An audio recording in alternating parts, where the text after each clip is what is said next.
Hello, ladies and gentlemen of the internet and of YouTube, and welcome back to Final Fantasy Chronicles of Eno. I am your host and game master, as always, Skajaramas, otherwise known as Tone Shift, and with me today we have our full roster of players. We have Hades Shadow 92 playing Thanatos, our male human Dark Knight. Hi. We have Lumina Starlight playing Rocket, the female cyborg Chocobo warrior, who hopefully will not be falling asleep this time. Happy Father's Day. Yes, at the time of us recording this, it is Father's Day, although when this collection of episodes goes up on YouTube, it most assuredly will not be, but nevertheless, if by some miracle there are any fathers watching this, be a good dad and keep being a good dad. Kids like strong parents. Next up, we have Darkness, who is playing Alistair, the human paladin, and the star of our current plot arc. Good afternoon, you lot. Yep. And last, but certainly not least, we have Tom117Z, playing Neathil, the female Elvon ranger, who is quite perturbed by recent turn of events. I just want a tree. Is that too much to ask? Apparently it is. I will plant you one when we get back. Alistair. Alistair. Alistair. Yeah. Be yourself. No, thank you. Not my type. Go fuck yourself. That's beautiful. That is. Fuck you. Fuck yo. So. Okay, you too. Good lord. So, where we last left off, our intrepid band of adventurers had gotten themselves settled down for the time being in the city of Garlat, the home city of Alistair, in order to keep a watchful eye on a woman named Elizabeth Jada, a paladin who had, mostly through no fault of her own, fallen from grace, in large part due to being taken prisoner by nefarious creatures known as the Velkers, and then having her mind and memory and general emotional state twisted and manipulated by the group's current immortal nemesis, Murasan. Sure. In the night, as they were making sure Murasan didn't pull anything, Elizabeth emerged from her home and impressed upon Alistair her fervent desire to take her fate into her own hands for a change. And to promptly tell him to fuck off. More or less. She wanted to, she was finally free of the shackles that had bonded her for so long, at least to an extent, enough of an extent to face the future on her own terms. And she decided the best way she decided the best way to do that would be to leave the city behind, so that if something happened, if Murasan came for her again and unleashed the chain angel of destruction that seems to be residing inside of her as her dark side, she would be far away from the people she cares about and thus unable to hurt them in that corrupted state. And she was able to convince Alistair to let her go. The rest of the party, upon learning of this development then not long after, were not pleased and went out of their way to acquire a means of maintaining contact with Elizabeth in the form of a set of journal books not unlike what Mika Solwyn, the group's red mage, uses to keep in touch with her teacher back at the Academy City, well on the other side of the continent. And it was all for nothing.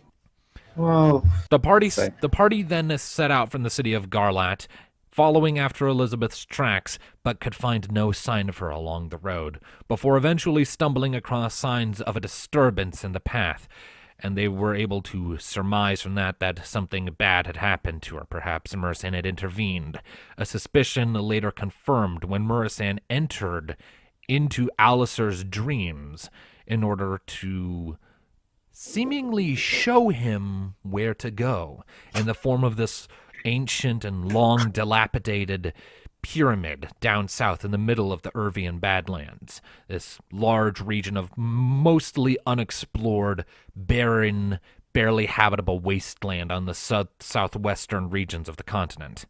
Yay! Setting out for the south, the party took a brief detour into Wendling Crossroad to convince the locals there to make their way to Garlat just to be safe, and also acquired the aid of the Dragoon Kyra Nightstar.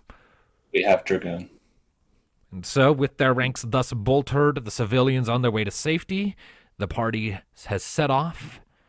And the dream that I mentioned earlier happened that night as they stopped for rest. And so, with that, we pick up. With morning dawning on the first Inoan continent. Ladies and gentlemen. I now know that Thanatos has feeling. Yep, that's right. What? Neothil informed Kyra of Thanatos' previous drunken mumblings that he thought Kyra was attractive. I forgot about that. Tom didn't. I did, but Tom didn't. Damn you, Never Tom. forget. Damn you, Tom. With the shipping confirmed, the quest continues. With the shipping confirmed, the quest continues. Athena. Athena, yes. She has not shown up in this arc. Which I'm a little disappointed in. Yeah, she's all the way over. Last time, She's on the other end of the friends. continent. But it's Alisir's arc. He needs his wife. Friend. Friend. The end. With benefits? That's the end that you put there, Alistair. But you know the rest of us are just going to keep writing that fanfic, the shipping you two, right? You can't stop the shippers. Oh. Very well then. I just keep denying it. It's not canon, but that doesn't stop us from dreaming. Anyway. Yeah. Aw, So. we will make it canon. No. I doubt it, but okay. So. It's a spin-off. So. The sun has risen. Lumina, you are still muted. Heads up in case you were unaware. I know, I just didn't want like the background stuff to. Okay. But yeah, the sun has risen over the first Inoan continent. Clear day. Pretty nice. What y'all doing? Gotta make our way down south. Alrighty then. Making your way down south. Just gotta make our way down south. So yeah, it's looking like it'll be about 10 days from where you are now to reach the beginning of the Irvian Badlands. And you see, Nee, we got tons of trees before we get there. Like Yes, a whole week and a half full of trees. Yes, and I'll enjoy every moment before there are none. Alright. Alright, so everyone's heading south? But Alright. If there are any conversations you want to have with any other party members on the way, feel free to interrupt me and do it.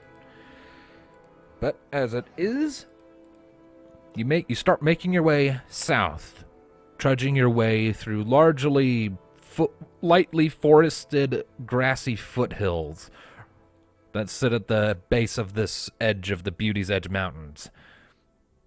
And you start making your way, cutting through. Over the course of the next few days, as you are making your way, you are flanked on either side by two very distinctive forests. And as you look to the west, you see the more evergreen forests that are traditional of the Great Vitaean Forest.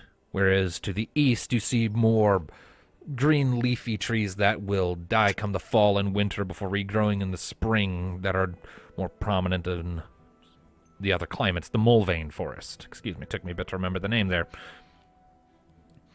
It's all very scenic, very pretty. You occasionally pass by the occasional little sign of habitation or civilization, the occasional little village where you're able to keep your supplies stocked up. Little signs of habitation here and there, but you don't really stop much. Wanting to keep going as quick as possible and get caught up to Elizabeth to make sure Mersan doesn't pull any of his trademarked bullshit. well, we already know he's going to. He's got more than a week and a half to do it. Right. But regardless, you keep going and you keep going, and gradually you're more out into open plains, and you look to your left and your right, and there are trees about, but eventually it's more open grassland and field, fewer trees in sight. You feel the temperature starting to rise as the days pass. And eventually, What about plains? You like plains, Nee? Plains are fine so long as there's grass and not sand. Sand, Let's, desert plains are crap. let's see here. It is on about the 8th day of travel, over a week after you set out from Windland Crossroad, that you reach a region of where the foliage more or less begins to cut out and the grass starts to lose some of its rich green color, becoming more of this pale, dry, yellowy color. And as you're going, you sort of look around here and there, and periodically you can see little stones jutting up like big thumbs poking through the earth, as if giants made of rock are just giving the sky a thumbs up from beneath the soil. And various other rocky little crags, and the further you go, the more the terrain begins to look lifeless, or at the very least like it's struggling. Patches of dirt begin to become more commonplace. The temperature continues to rise as you work your way south. No, this seems more familiar. You keep going. Less You keep going. sand and more rock, but You keep, and as you're going, as you're making your way into the 9th day, where you're just at the edge between the edge of nothingness and the Badlands themselves, I would like everyone to make an awareness check, please. Hey, yay, awareness.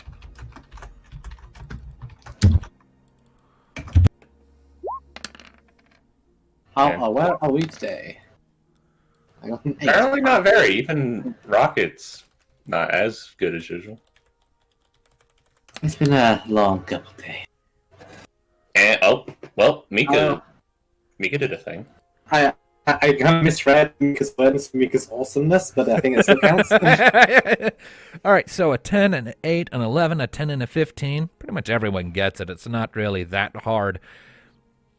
As you're going, you start to notice something a little out of place that you hadn't been expecting as you're making the cross from the edge of nothingness into the Irvian Badlands.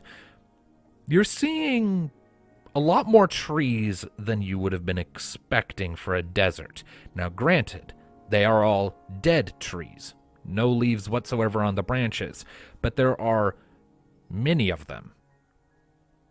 And the further you go, as you begin into the 10th day and officially enter into this largely barren landscape, there are a lot of trees that you can just see that are long dead, but their hollowed, husken, empty trunks still remain. A dry, dusty wind seems to perpetually be blowing through the Badlands at varying speeds at pretty much all times, and it whistles and howls through the empty, hollow trunks, making this deeply unsettling sound like 1,000 ghosts crying out as you're passing by. Patches of grass are still periodically visible, but it's largely dirt and rock and dust. Less a desert and more just barren. See, neither their trees. this is quite morbid. Oh, yeah. Lovely tree, sure. I am so happy to be here. Thank you, Thanatos. Quite a morbid thing for you.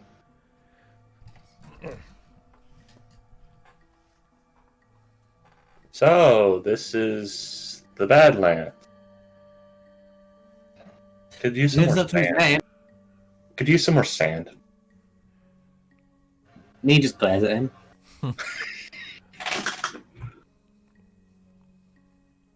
The Deadlands. There's not even a single thing alive besides small patches of grass. Hmm. And somewhere, Elizabeth is here. Seems kind of out of place with all the forests and grasslands around it, don't you think? Well, something happened here. I don't think it's quite as natural as the Kurzatan Desert. Yeah, I don't think anything like this could be natural without, I don't know, Take my advice. If they call it the Badlands, then there's obviously something else horrifying here. So keep an eye out just in case. Well, You I just don't have figured time to be delayed. I just figured they call it that because it was uninhabitable. Like, Mika, you said that nobody lives out here except tribals, right? Near as I can tell. Well, hopefully a bunch of big, scary adventures will keep them from not bothering us. When has that ever panned out? I don't know. Usually the only thing that attacks us are monsters, mercenaries who are getting paid, or just downright evil bastards who get off on picking on people, I guess. It's too bad Any we're walking point towards in the the latter, isn't day? it? And those who've been scarred by a terrible plague. Okay, that's more mind control. Well, just think, guys, at least there's no Tomberries here trying to stab us. There might be Says other the stuff, guy though, only- so should be careful nonetheless. Says the guy is the only one out of us who's been actually stabbed. Because he raised his voice. You know, wait. Crap. Do I still have that dagger from Kurzatan? Don't even think about it. I mean, You know, I'm generally curious. I know you still have yours. I think I sold mine because I couldn't use it. I think I thought we sold them. Okay. You know, I was because a scythe isn't a good stabbing weapon. Well, at any rate, so you have the entirety of the Irvian Badlands stretching out before you. How do you want to proceed? Well, first things first, I'm going for awareness. As we're moving. Okay. What are you looking for? What are you trying to find? Making sure there's no danger nearby or see any signs of movement. Okay. Or anything that you may recognize from your dream to help us figure out where to go. Properly? Roll, damn it. Well, give me a fucking moment to doing the thing. Okay. 13. Okay. Looking around for any signs of threats, you're not really noticing much over the course of the day as you're making your way further into the Badlands. I'm assuming you're continuing to just go straight south? I mean, it's either that or have Kyra or Rocket go up and see if we can see if they can see any kind of building or whatever. Well, as it is, as that last, as those last few hours are sort of starting to fade away, Alistair, with that 13 awareness, you're sort of taking the lead more or less in this endeavor, sort of spearheading the party, being at point. And as you're going, you feel a more intense wind starting to pick up, and you look off towards the setting sun, and you can actually see its light rays filtering through as more and more dust is starting to be swirled up. It looks like you're due for this region's equivalent of a sandstorm. And as you're looking around, though, your eyes glance down to the patchy, barren soil, and you see stones. Some grayish rock poking up from above the soil. A lot of it covered in dust, but it looks far too uniform to be natural. Honey. Found something. Wait, what? So, anything else you can tell us about these rocks? If we look closer, are they completely Something from smooth? his traumatized vision. What is it? Taking a closer look, Alistair, at the rocks and everyone else, you're eventually able to discern that it looks like it might have once been a road of some kind. Well, Follow the grey brick road, I guess. where there's a road, there's a destination. Maybe some sort of giant evil temple that we're unfortunately looking for. Yeah, it's a possibility. I didn't expect there to be a road. Well, think about it. From what I seen, it looked like to be something of ancient, like built years ago by a civilization or such. And Back I when this guess this place is wasn't a giant shithole. properly, and this is what's left. Hmm. Nothing but death, despair, and emptiness. Well, we gotta find what's going on eventually. Alright, mush, Alistair. All right. Don't mush me. You all follow the road. It goes north and south, with its bend sort of gradually taking it more towards the east. The further south you follow it. You follow it for the remaining hour of your sunlight before eventually, through the thickening haze of reddish-brown dust obscuring your vision, you're able to make out shapes in the haze up ahead. And as you draw closer and closer, maybe conjuring a light spell or two to see where you're going, you see old buildings emerging through the dust,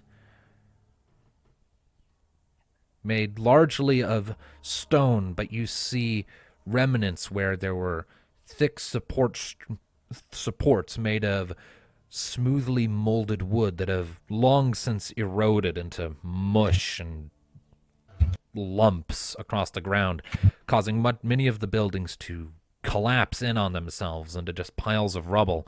You see only a couple that at all are still standing in any reasonable stretch of the imagination. They're sort of blocky in design, kind of rudimentary. And Alistair, you recognize the architectural style as being similar to that of what you saw in your dream. Deja vu. It's not We're getting close. It's not the same place, but it is the same style of architecture. So, That's why I said we're getting close. I've never seen ruins like these before. Or architecture like this. Mika talking. Maybe it's something from back in the old Bataan Empire. No, this doesn't look like Vitaean architecture. Not at all. I mean, Vitaean architecture hasn't really changed all that much, has it? You can roll a history check if you want to.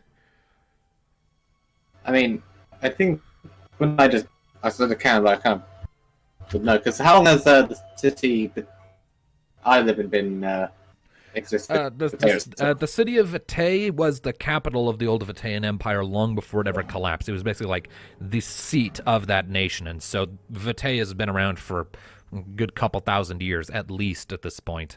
It's old. And I grew up with examples all around. Yeah, so you grew up with examples of it, new and old, all around, and no, this is nothing like what you grew up around. This is nothing like Vitaean architecture. No. Like to sort of draw comparisons, Vitaean architecture, as I've said before, is kind of like a cross between feudal Japan architecture, Asian stuff, and what you might see in Ishgard in Final Fantasy XIV. This looks more like Incan or Aztec or Mayan in its construction. No, but Mika, I'm not exactly a history buff, but do you know of anything that existed before even the Bataan Empire in this area? No. History wasn't really well recorded until they started cropping up. Then something before.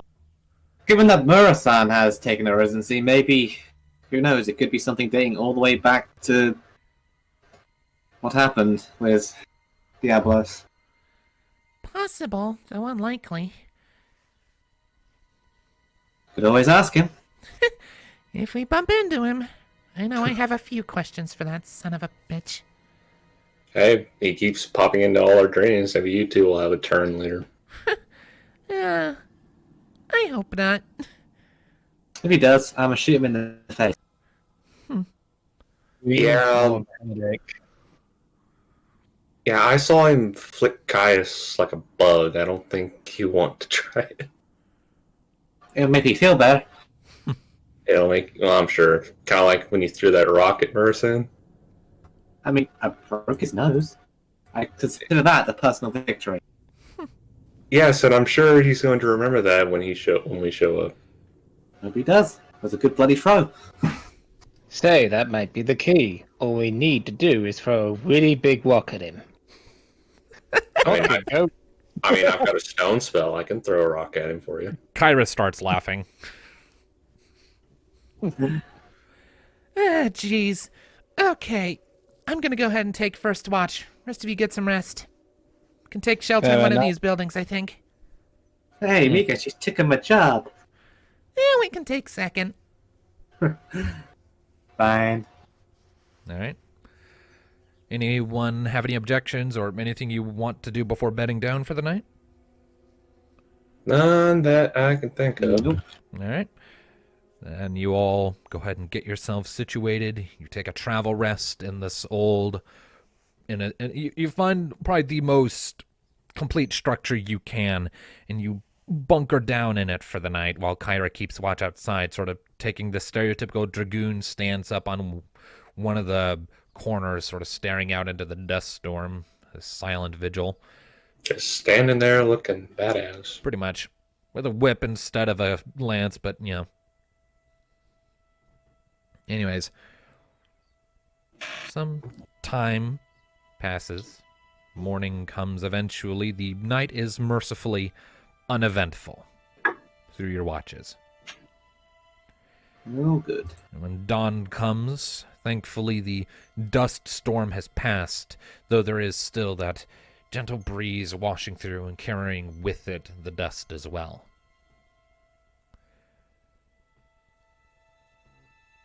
You know, for a place called the Badlands, we haven't really seen anything all that bad other than dead land. Looks can be deceiving. I mean, I kind of have expected something to jump out at us by now.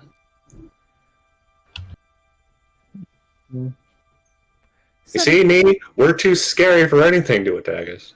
Well, remember, Jinxed it. So here's my he already question. had. This is Mika speaking. Do we want to keep following this road? I mean, it cuts through the town. Or do we want to just try breaking back out into the wilderness and keep going south? What do we want to do here? Well, I see it. We this- stick on the path for now and hope to find something. maybe this I'm must trying to- I'm going to go with Alistair right now. He was the one with the crazy Murasan vision. Indeed. And besides, we still have much to explore. This is only a small part of the Badlands. I'd Yes. say we're even close to the edge, even. She could be anywhere. Which reminds me, if it does go shit south and she goes full rage mode, I don't want any of you to suffer. Hey, that's what we're here for, right? I mean, we traipsed into Devia Corp. We've dealt with Thanatos's split personality issues. Who's to say? Why wouldn't we go straight on into our issues too? Kind of our shtick. True, but I feel like this is all my fault that we are at this point. You see, I'm going to have to stop you right there. And besides, she hates me the most, so she may focus on me and does an all the lot. Alistair, I told you guys to leave Caius to me at one point, and you all said no. So I'm gonna pull a you and say, no. We're gonna stick by you and we're gonna deal with this. Fair enough. Just please be careful and try not to do anything that would try to get yourselves killed. Besides, if you tried to fight her on your own, she would probably beat you like a ragdoll. Right. She doesn't seem to be Right. more aggressively oriented than you, so. You can take That's a if I- beating, don't get me wrong. But when it comes to dealing damage back, you're a little lacking in there, buddy. I'm aware of that. Besides, Anybody ready for a knife party? I'm sorry. You want to run that one by me again? She's making a joke of all the knives and shit that Elizabeth has when she goes dark side. Yeah, knife party is also a reference to music. mm, I mean, Elizabeth No, doesn't. I'm She's aware a very- of them. I mean, come on, guys. She's a very knife person at art. She doesn't I prefer have a knife any party. knives. I prefer a knife party than a bloody Dio any I day. mean, Fuck the world. Elizabeth doesn't have any knives though. She has meat hooks. Still, Yeah, we like should you stay think that's sharp. weird. We won't make the Oh. Kyra is going to look at Rocket and then look at the rest and be like, Is she always like this? Yes. Yes. You know what? I'm not You sure know if what, I I like wish- it. I wish I You do get have- used to it. point. Kyra sort of No. face palms like, You see, it's even worse because I'm a dragoon. I'm supposed to have a lance. Those things are pointy. I wish I can get a stand known as the world just to freeze time to get away from the conversation and puns. Hey, me. Yes. Can I borrow that rope for a second? I mean, you still haven't found it, so I'm not sure what rope. Thanatos is just going to turn around and start walking down the road. Kyra is going to chuckle, just sort of point at all you think, I like you people. and is going to follow him. Thanks. And there goes the bearer of none rope. I can still hear you, and you're gonna pay for that later. I you had know. it coming, hook, line, and sinker. That's if there's a later. We pick on him so much. It's Mika talking to me. Oh, yeah. But, come on. So deserves it. I guess. All right. And with that, you all continue making your way further south, following the road, right? Yep. All right. You make your way for a while. Let's see here.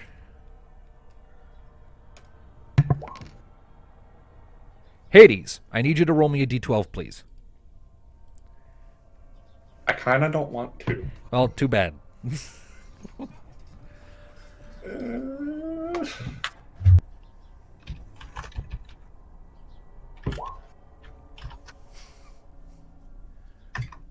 Ah, shit.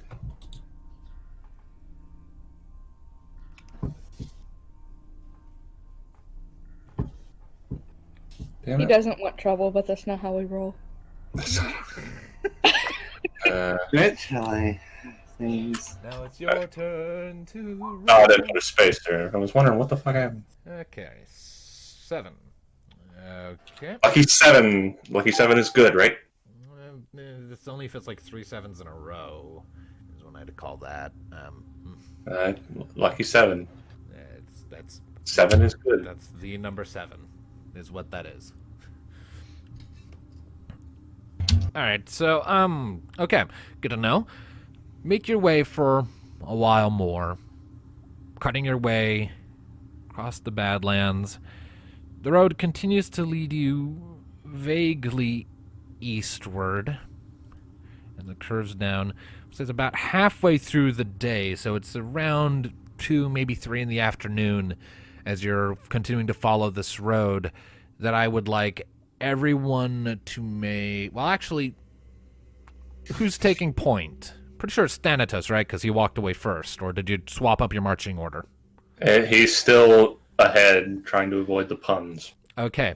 I guess, like, just Rocket's just, like, been making nothing but puns for the last several hours just to keep the mood light. So, okay, so then, yeah, Hades, go ahead and roll for me on awareness check, please.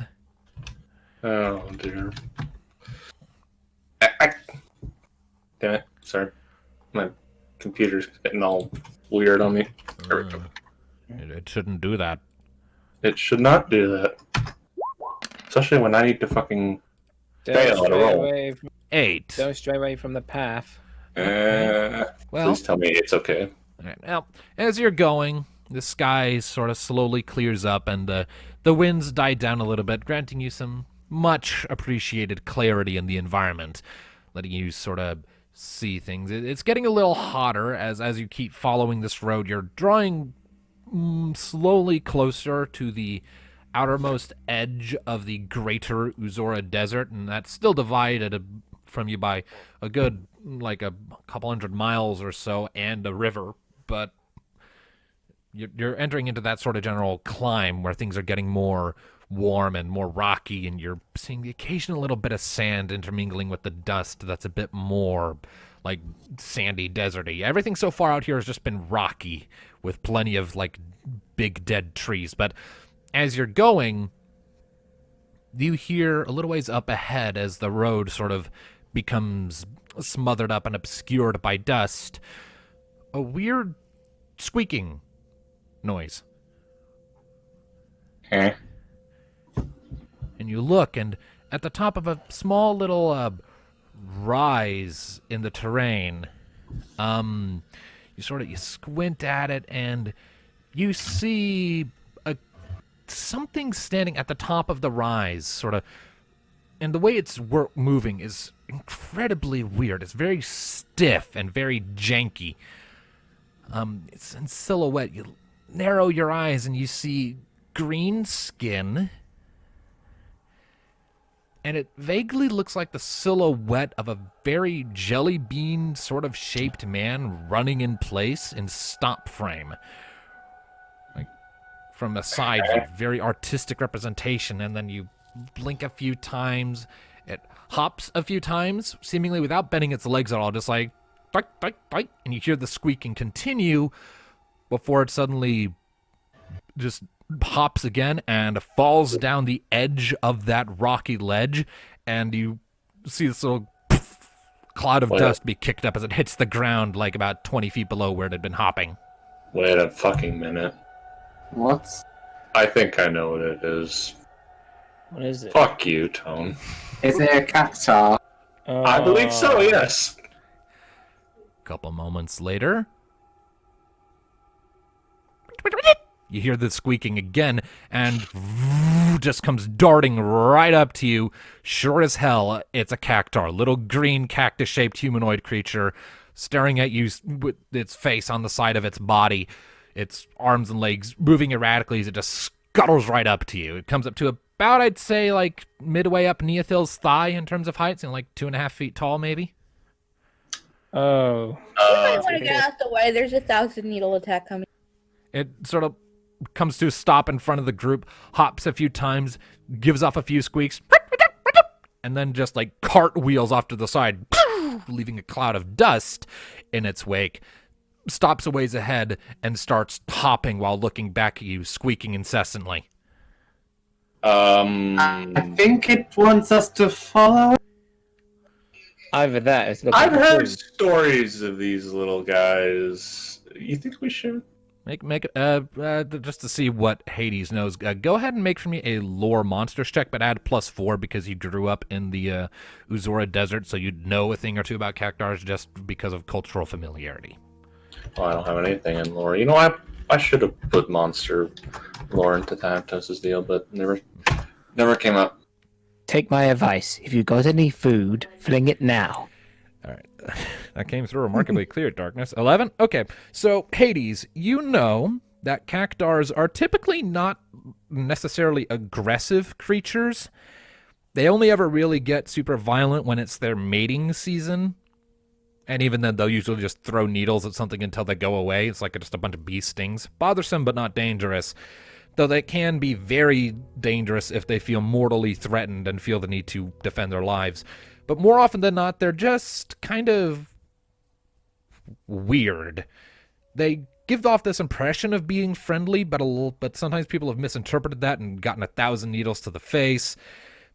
They're hard to predict, very chaotic, high in energy, not aggressive, but they're not typically friendly either. Yeah, so do we really want to follow this thing? Because they have a reputation for being unpredictable. I know, Everyone. they're cute. I mean, do you want to make it mad by not heeding its request? Don't really Fine. have time. But if I get needles in my ass because of this knee, it's gonna be on you. I know, and it would be hilarious. All right. Well, all right. So, Well, so you go and you start following the cactaur, and it jumps a few times and squeaks with joy as it realizes you got the idea and is coming after it. And it sort of cartwheels off just to the south. Can't this thing just walk normally? No.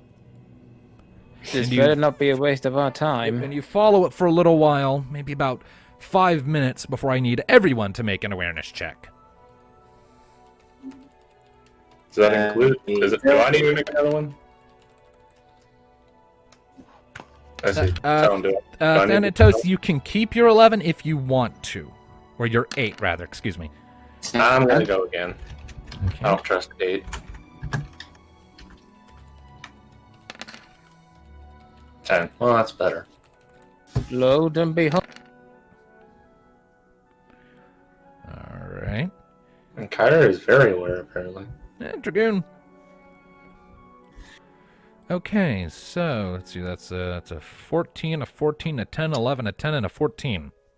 This Alright. better not be an ambush. Alright. If it is, I blame Nee. Alright, so So we blame you. Alistair, Mika, and Kyra all hear it. There's more in there. Oh, and Rocket. Rocket too, because she rolled the 14. Oh boy. And as you're following this cactaur from about 5 minutes of going at a brisk jog, because it's clearly in a hurry to take you somewhere, there are more like rocks jutting up from the ground, blocking your view of a lot of the surrounding environment as you're going, along with more dead trees. But the terrain is starting to dip somewhat into like a small bowl, or large bowl rather, very narrow decline, but it's noticeable as you're going. And as you're going, you start feeling the occasional little tremor in the earth. Sandworm.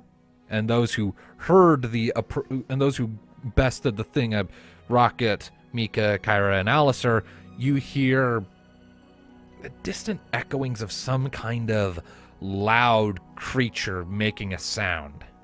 It's a sandworm. Ah, shit. What's- Here we go again. How is the cactaur reacting?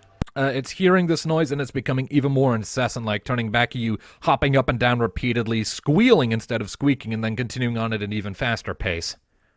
I suggest we follow it faster. Yes. It wants us to fight a sandworm. No, the sandworm is. Stop following us. arguing and follow it before we're eaten by a sandworm. Run! All right, so you all. Whose idea again was to follow the cactus man? You got it!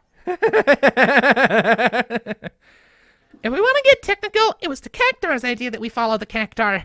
Mika points out, to which Kyra says, Oh, shut up. Mika, I love you, but you're a smartass. Oh, thank you. I'd rather be a smartass than a dumbass. One if you want to live. all right. So you round the corner of another particular, like two sort of blocks of stone sort of blocking your frame of view. And as you do, the cactaur has come to a stop, and you see rising up from the sand at the very center of this sort of bowl-like shape, you see a towering creature. It's not a sandworm like Lumina had theorized, but it's large and it's exoskeletal, and from its huge, gaping, red-lipped mouth with many teeth, there are these two gigantic pincer-like mandibles that reach out. Several armored carapaced legs of an orangish color reach out from its sides, while its sort of Scorpion. no, not a scorpion, while its big belly disappears into the sand beneath it, and larger, almost praying mantis-like claws reach out from its back, snapping at the air. Green moss-like growths cover its back from the top of its head, disappearing into the sand beneath. And it currently has a cactaur held in its pincers, and you watch the mandibles compress, and the cactaur suddenly splits in half with a spray of what you can only assume is cactus juice, while 3 others are running in frantic circles around it, squealing and shrieking and crying out. The cactaur that led you sort of spins around to face the rest of you, hops a few times, and then I promptly- see. It wants us to kill the giant monster.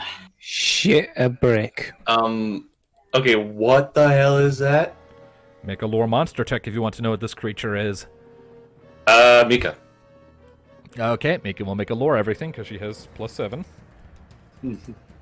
I say, when in doubt, ask the nerd.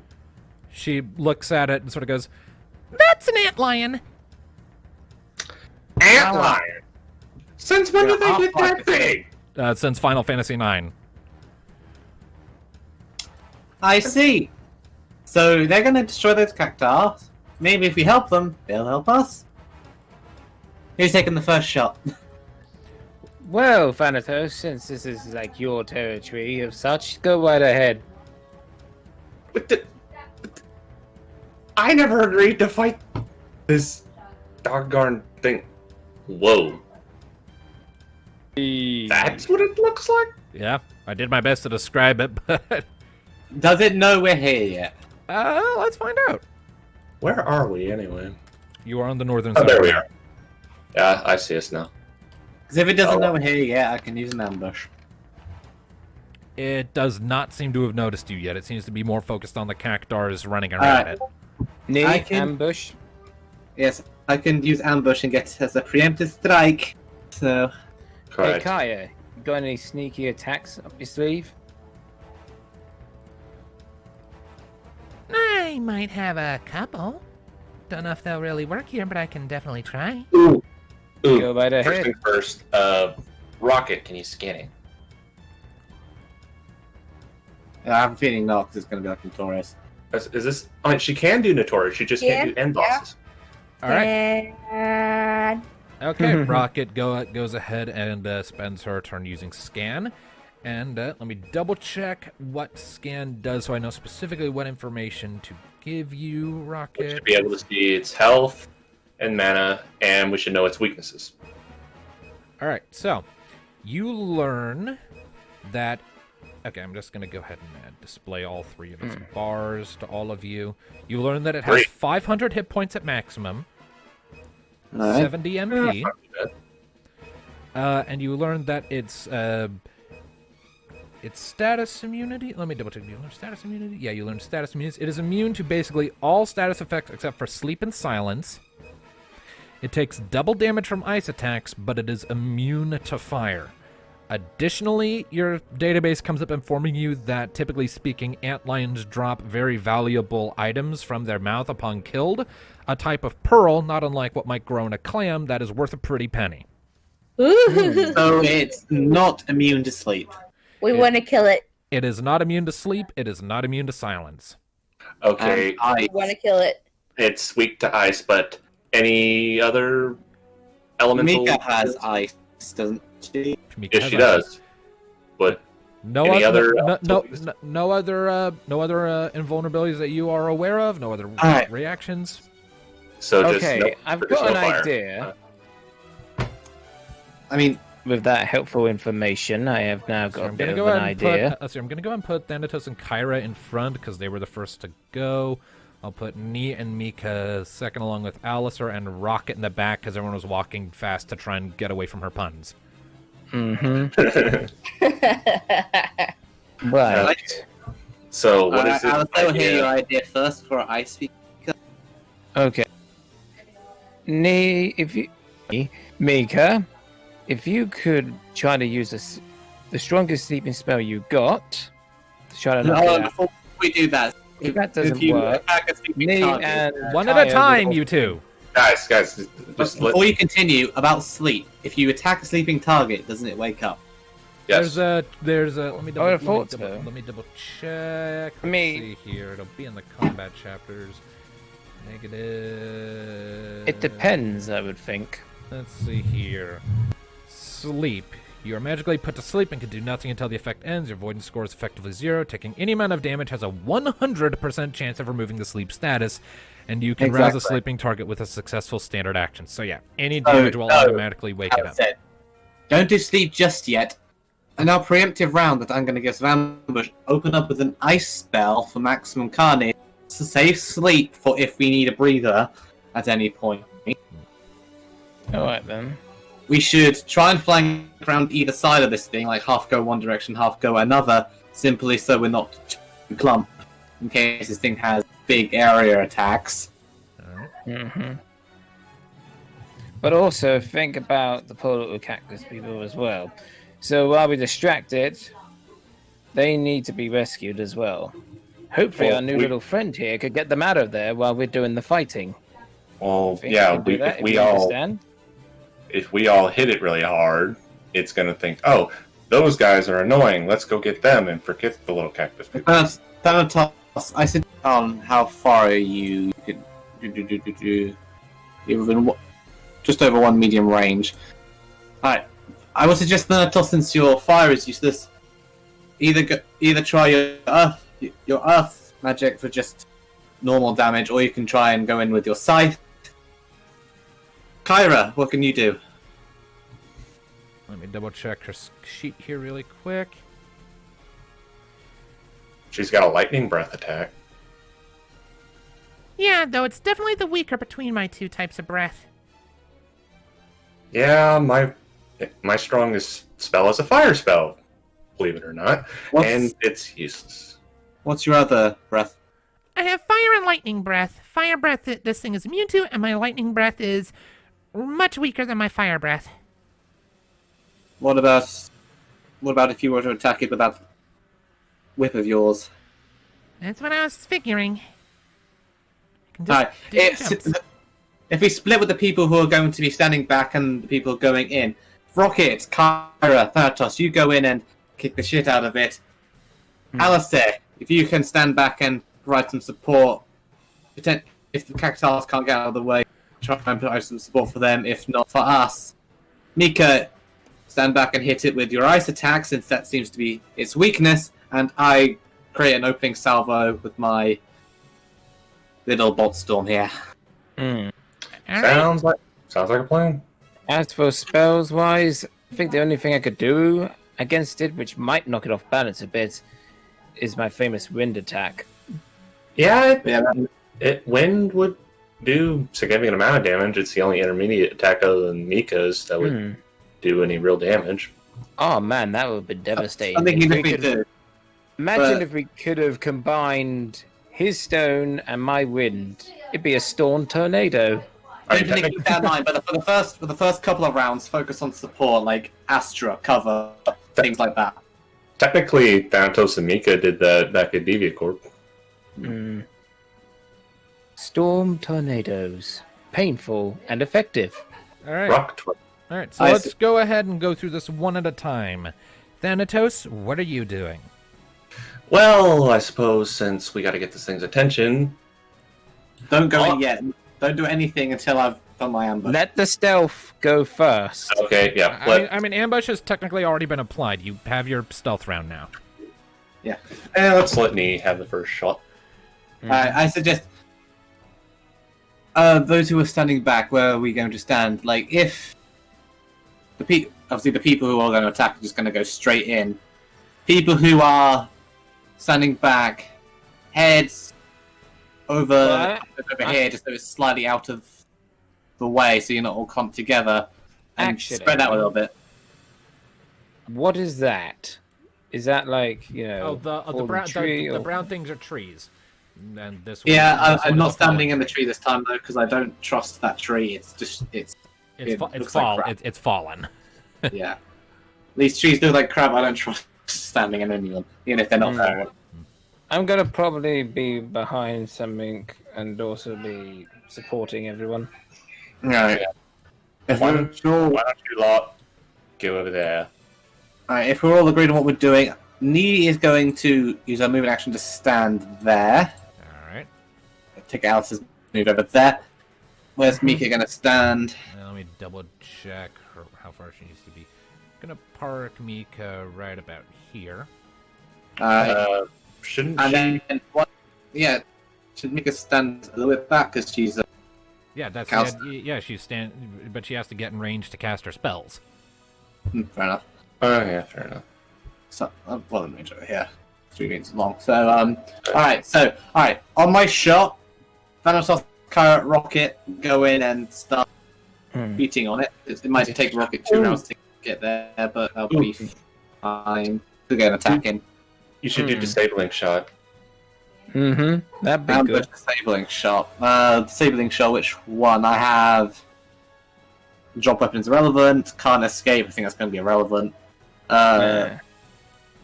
I'm not going to do. Oh, sorry. I do. Minus on its accuracy or avoidance. What do we think? Well, considering we're I've- probably going to be using magic mostly on this thing, I would say accuracy. Alright. Yes. Disabling shot, minus to accuracy. I'm going to go open. Roll that- for attack. Alrighty. Because that is a big creature, and I do not want to be cut in half. But while this is all going off, I explain to the little cactus, alright, me and your friends are going to help you, but while that thing is distracted, save your friends as fast as you can. That is a Understand? 9. That just hits. Alright, so it's a 9 to hit, but it's now going to. No, I'm not doing one thing actually. Alright, so dash roll 2d6. So it would probably be like an extra times. So 15 times 3 usually, which is 30, 45. So add another 15 to that. 50, 60. Alright. So plus 60.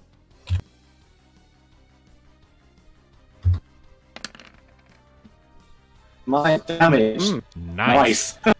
Ouch. All right, let me double check its Perfect armor score really damage. quick. Okay, let's see here. Okay. All right, so taking its armor into consideration, that is 54 points of damage. All right, so you need to that's start the good. combat off. You sort of run off to one side, lift your crossbow, and you fire off a shot, and you were going for its accuracy, were you? Yep. Yeah. It's minus 2 accuracy. All right, so its accuracy has dropped down. Okay, you sort of get it in the side of the head. The bolt digs in a bit before falling out of its carapace, and the outline's like, and goes over to look at you and just lets off this loud, echoing, snarly roar mixed with a screech. Just. Ow. That hurts. That hurts. I think the time. Shut up. Oh, definitely sounds of it. Yeah, that hurt. But, so it makes that angry sound. The cactars are freaking out. Okay, Thanatos, what are you doing? It's time for me to move in and do what I do best. So you can. We have 2 rounds to attack because we're using preemptive. So Yeah, but we'll go we'll do one round and then the next. So you. that's my point though. So Thanatos, if you use this entire round just to get close to it, then next round you can kick the shit out. Well, I mean, I can get to about right there. In fact, Still, You got magic. Use it. I'm gonna say for melee range, I just need to be in one medium range, right? Yeah. Well, you need to be within a short Yeah. range, which we classify as being like 0.3 short ranges, I think. So about right here, that's melee. Like, generally speaking, the way I rule it is if the borders of your tokens are touching or really close to touching, then you're in a short range. Yeah, you're gonna need to spend this round just getting us slightly close. Fine. I'll use my Okay. whole turn. I'll use my whole ambush turn to get close to the damn thing. Hi! All I right. am right in front of the damn thing. Yep, it is really, really big. It is looking down. It's like 15 feet tall, just with the part that's sticking up from the ground. Rocket can get about there, which would just be about in range. Kyra can get up to all the way to it. So Technically, Kyra can jump. Yeah. In fact, careful, Rocket. that's what Kyra's gonna do. She's like gonna pull out her whip, sort of give it a quick crack, and then she's gonna crouch low and then twing, and she just disappears from the battlefield. Wow. She jumped good. All right, and Rocket. Jump good. I think Rocket already used her turn to scan. Oh yeah, Oh, yeah, that's right. yeah. She used her standard action. She still has a single movement though. Okay, let's here. Anywhere within a single medium range. I know, I'm looking for my token. It's at the north side of the map. Right next to me and the cactus. Hmm.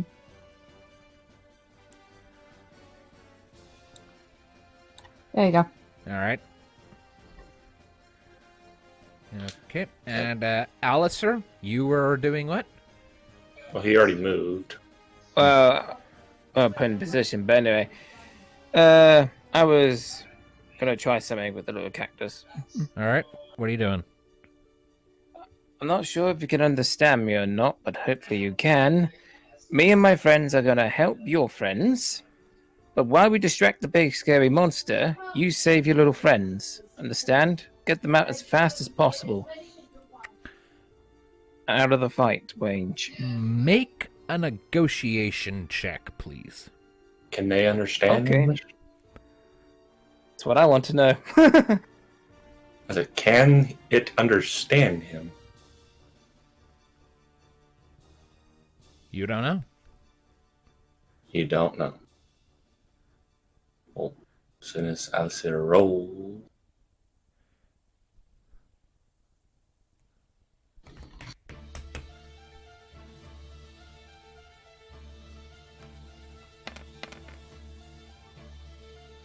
Shit. It just keeps making the same frantic noises. It doesn't seem to respond at all to what you're saying to it. Fucking double one snake eyes. All right, and Mika. I'm going to have Mika. Let's see here. Let me double check one of her things. Ice. Hang on. Let's see here.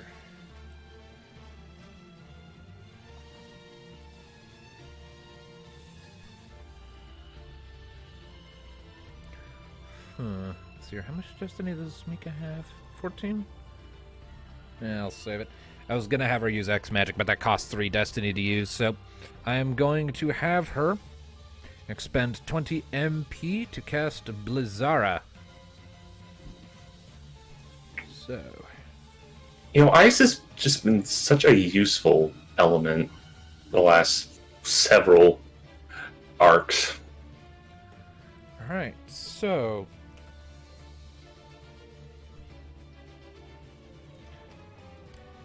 let's see, 12 times 5 plus 2d6 times 2 minus 5.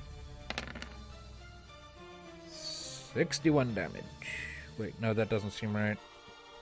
No, okay, hold on. So it's 5 times her power plus 2d6, and what's that other bit? Times 2 because of the thing's weakness. Okay, and then the minus 5 for its armor, I'm guessing? It's magic armor. Okay, so I get what it's... Okay, something... Yeah, it did something wrong, it would seem. Yeah, something's wrong there. Okay, so... Yeah, so it should be 60 plus 2d6. Which in this case would be 3 because 1 plus 2. So it should be 63 times 2. Which would be minus 126. So 121 points of damage with Blizzara. And that takes about a fifth of its health. Jesus Christ. Yep. So Mika sort of pulls out her book. It flashes into a sword, holds it up over her head. The ground beneath her feet frosts over for a sec, and then she points it at the antlion, and a bunch of spikes of ice jut up from the earth and poke at it on all the sides, and it thrashes angrily and turns its balefire glare on her. And with that, your Ambush is gone. your ambush round would come to an end. Pardon? But I have another thing I need to do really quick. Nani? What did you do? Power. I swear to God. It's Kara, it's gotta be. Okay. Technically, she shouldn't come down Okay. until the next turn. Because I think that's how it works.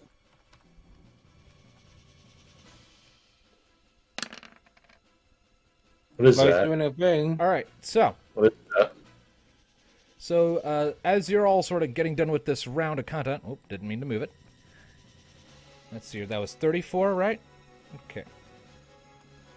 You all watch as your eyes sort of lift up for a second as this first round of combat ends, and you see shooting through the air an arrow that you hadn't noticed before.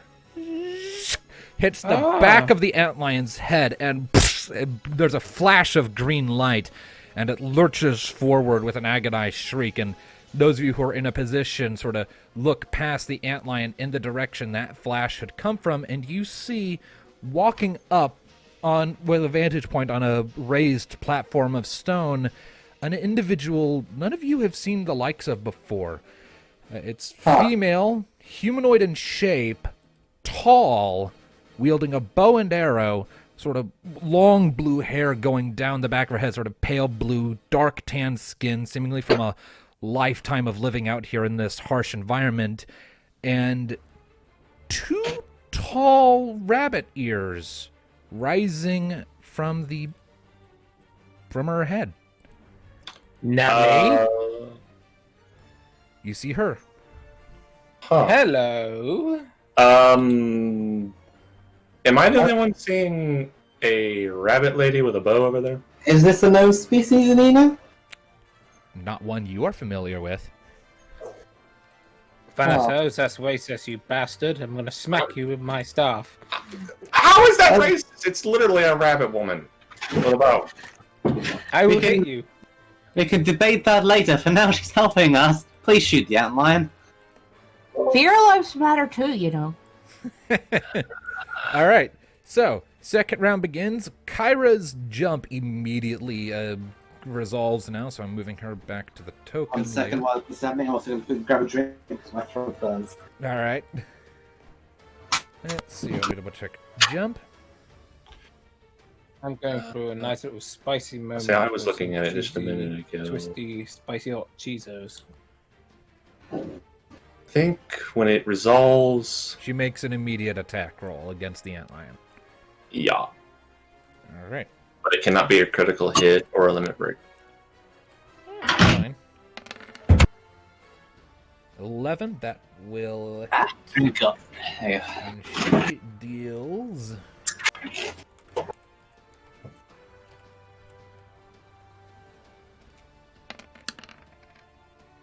.31 damage to the antlion when she lands. So it has 15 armor.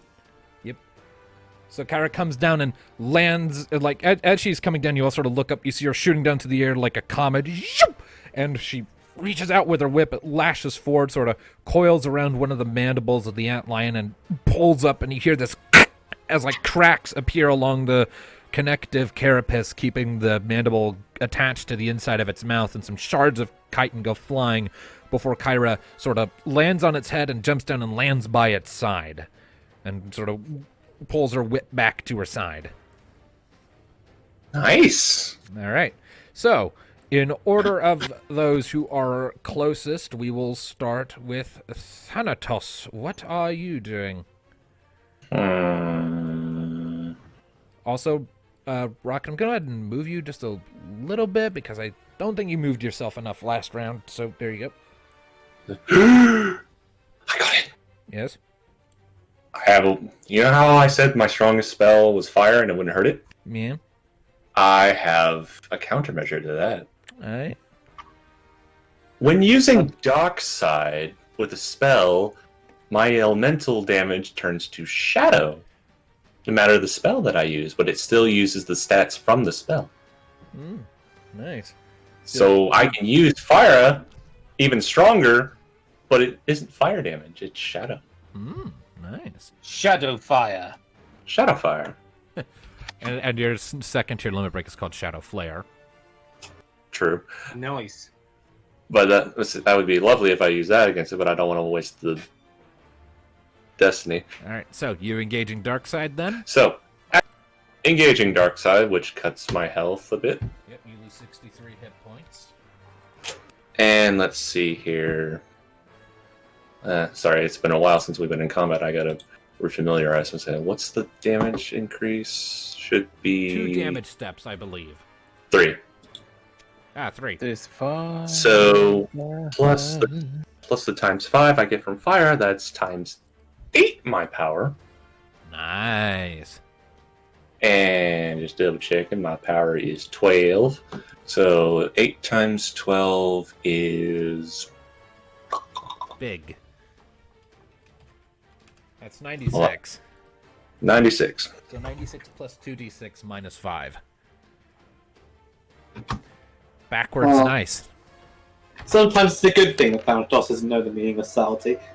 Right. 107 minus 5 from its magic armor. Yeah. So that's 102 damage. Damn. And that's 20 MP for me using fire. Yep. So, after Kyra lands next to it, you're like, oh, nice. I'll do you one better. And you like curl your free hand into a fist. You blow on it a bit as if to show off, and dark flames erupt around it. You just lean back and you just punch the antlion in the base of its body with this flame. And there's a big burst of flames. And you see cracks appearing all along its underbelly. And it lifts its head up with this agonized shriek as shards of chitin go flying everywhere. It's hurting. He's just trying to show off his crush, isn't he? He might be. All right. Well, this thing may be I dead hit, before even I gets hit to it the really hard. There's no need to be jealous. Okay. Rocket. We're moving to you next finally, since I'm doing players before NPCs. He's finally learned the great lesson of hit it really, really hard. Yeah. It's good. Okay, I can probably get to about there.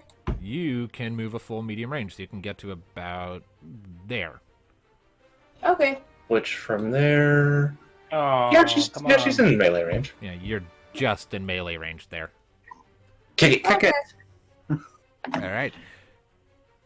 Yeah, I wouldn't say even waste a limit break on this thing. Save those for later. Oh, this thing is gonna die. Yeah, just get. You guys are blowing through this thing faster than I thought you would, honestly. I was about to say, between Mika's attack and knees... And... I mean, the opening was 69 damage, then it was 61. It's your 16 to hit. Yep, that hits. It's a big hungry monster who's hoping to eat the cacti. Isn't that a crime? See, we came in with a decent plan and had used good abilities, and we didn't roll natural ones immediately. All right, 37 minus 15. From its armor. Our plans go really well when RNGs allow it. So that is 22 damage it takes in total as Rocket comes up and sort of leaps over Thanatos' shoulder, lifts up her mechanical leg, and just kicks it right where he punched it, adding more cracks to the exposed flesh beneath. Neothil, it's to you. Alright, well, Shooty. yes, obviously. I'll get a little closer. About there. All right. Okay, good view. And just roll 2d6, not 12d6. Thank you for the fat fingers. That's it. 2d6 plus just 45 this time. 49. I feel kind of bad for this thing now. We're bullying it. He's not the first time doing that. Remember our fight against the Vinaldi camp back in chapter 2, and then chapter 3, when we opened the doors to Devia Court. Right. So, Yeah, fair enough. all right. So then, I'm gonna go ahead and move it on over to Alistair. What are you doing this round? What Well, can you do way up there? I don't know. I mean, if you move a bit closer, you can use your wind spell. I was thinking that, but that is a lot of MP. This thing's practically already dead. And besides, I was thinking of giving that a shot again, although I can only do one thing, can't I? Do what? Try to talk to that thing and then cast a spell. I can't do that, could I? I mean, this thing's practically already dead. I don't think you need to worry about talking to it anymore. Let's Maybe just kill the thing. All right then. You probably between now and the next fight, you'll probably get rest anyway. Probably. Probably. Failing that, potions. Yes. Give Now, me a sec, because it's been a while since I used to ring. Speaking of, the next time we're in town, we need to buy more Phoenix Downs. well, considering that we know we're gonna get a really valuable thing from this thing, we'll probably have some money to throw around. Yeah. Because I think we only have like 2, and we're probably heading straight towards the bloody end boss of this chapter, and the last end boss of this chapter, we used all our Phoenix. So, I want some more Phoenix Downs. Well, that was a limit break, and that was just Brian being a dick. Yeah, and we might be fighting another shithead, like a chain angel. So, and when we're fighting the chain angel, we're going to be trying very hard not to kill that one. So, Right. So, Alistair, do you need me to look up the wind magic? I mean, it's weak to. I mean, yeah, fuck it, I'm gonna use the wind. Why not? Aurora. Yep. Aurora. That's That is 30 MP. yep. It is your power times 5. have some wind, Alistair. Oh. Alright then. Times 5. Your power, not your mind. I wish it was your I mind. know. Yeah, but don't worry, my power has grown. It's now 8, so it's good. It's still good. So 40 plus 2d6.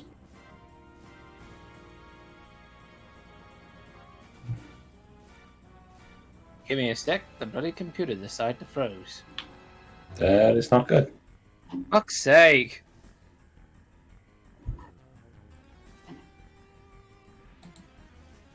I can roll the numbers for you if you'd like. Save time. It's alright, it's fixing stuff now.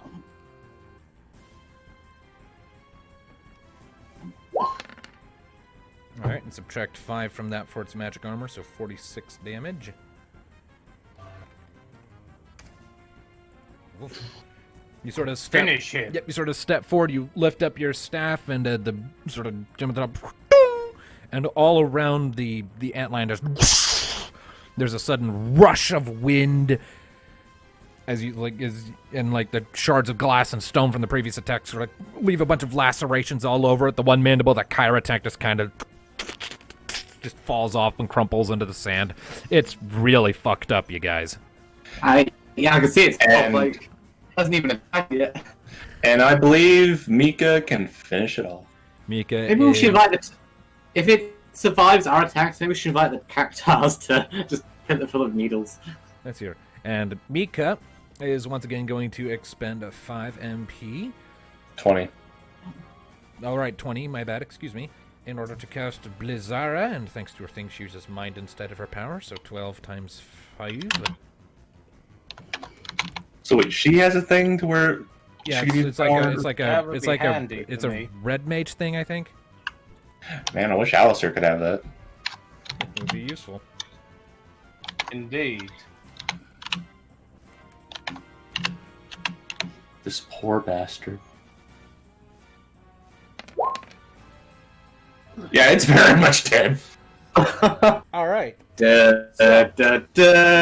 Okay, so as it's struggling to sort of get back, and you see it like it's opening its mouth, and you see like it's gathering for one of its attacks to try and counterattack, like it's gathering up a sandstorm in its mom. Mika's like, oh no, you don't. Does like a little twirl with her sword and lifts it up, and you see like the residual frost from her previous Blizzara swirls up in this white mist over its head, sort of encasing it in this spring-shaped cage for a second, coalescing above its head into a big, like, glacier spike of ice that then she just sort of casually drops her sword arm, and the ice block just stabs into the antlion from above, piercing through its head and effectively just splitting the whole thing right in half, just... And you watch like its green innards starting to immediately like just freeze over and turn solid as they run a bit before the ice block just sort of dissolves and fades away, leaving the corpse of a fucking brutalized antlion sitting in the middle of the desert. I should have made that a boss level enemy. Damn, Mika, that was cold. The ambush. You know, as far as giant gruesome monsters go, that one wasn't all that bad.